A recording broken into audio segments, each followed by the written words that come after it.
Is there enough evidence to convict you?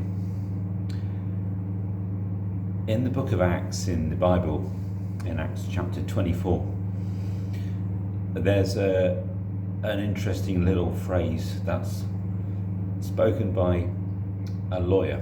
His name is Tertullius, and he says about Paul, the Apostle Paul, this man is a perfect pest. And we look at Acts 24 verse 5, and see in other versions he's described as a troublemaker. In the NIV, we've got this description here. We have found this man to be a troublemaker who's constantly stirring up riots among the Jews all over the world. He is a ringleader of the cult known as the Nazarenes. Now Jesus was able to appoint 12 and train them up as apostles, and we know obviously that Paul later became apostolic, certainly in his calling and his revelation in terms of being alongside those early disciples and bringing us so much of the New Testament scriptures as well. And Jesus appointed those 12 to preach, that they might be with him and they might send them out to preach. So he equipped them with the tools of their trade. And Paul also had those tools to use. You know, people who are designated as being a pest and convicted of being an annoyance to society, it takes quite a lot of evidence to be put together in order to convict them. I was watching a documentary last night and today. It's all about a very, very upsetting case.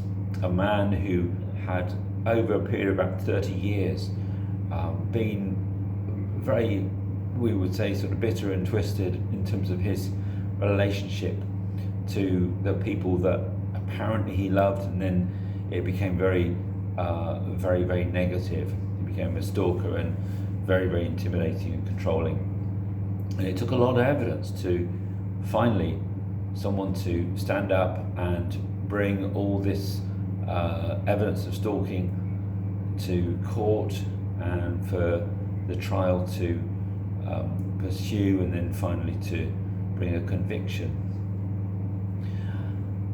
So Tertullius, the lawyer in Acts 24, is talking about the evidence of Paul's troublemaking, of Paul being a pest, not in a way that destroys lives, not in a way that intimidates, controls, manipulates people, makes their life a living hell, but actually in a way that brings blessing and transformation. But of course it upsets the way that things are. It upsets the order of things being comfortable and safe. The devil is upset by what Jesus does, and his kingdom is upset by believers. So is there enough evidence to convict us of being troublemakers for the kingdom, of overturning the kingdom of darkness and bringing in the kingdom of light? You look through the book of Acts and you see so much about Paul's life that just exemplifies that. The city of Ephesus in Acts 20 was in uproar. And for 2 hours they shouted, "Great is Artemis for the Ephesians." He'd upset the apple cart. He'd really, really disturbed the peace, but for the right reasons. We see that with John Wesley. We see that with many Christians across the world. I was reading a lovely little article here, remind me just recently of some believers, and that they have an amazing ministry in North Africa through doing stuff on the internet. People using these days things like WhatsApp and other tools, being able to share good news. So it's not necessary that we have to start a riot. Not that we're trying to start a riot, but things, obviously upheavals happen. But it's not necessarily we're having a disturbance in the public space.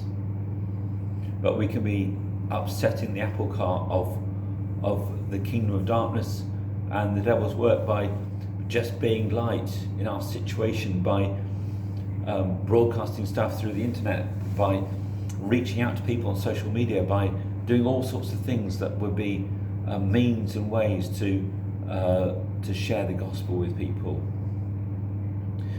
And we want to be a perfect pest, not because we're a complete nightmare to people, not because we're sinister and malevolent and like the guy who got convicted in my documentary, not because we're a nightmare to other people's lives, but because we're good news. And good news will bring transformation. Good news will bring healing and restoration. Good news will overturn darkness. Good news will rescue people from darkness and bring them into glorious light. So I pray today that for us, we would be good news to the poor, good news to people's lives, but bad news to the devil. That we would be a blessing to many, but troublemakers to the kingdom of darkness. That we will be a great asset to society, but a great pest to all that hell wants to try and do with their lives.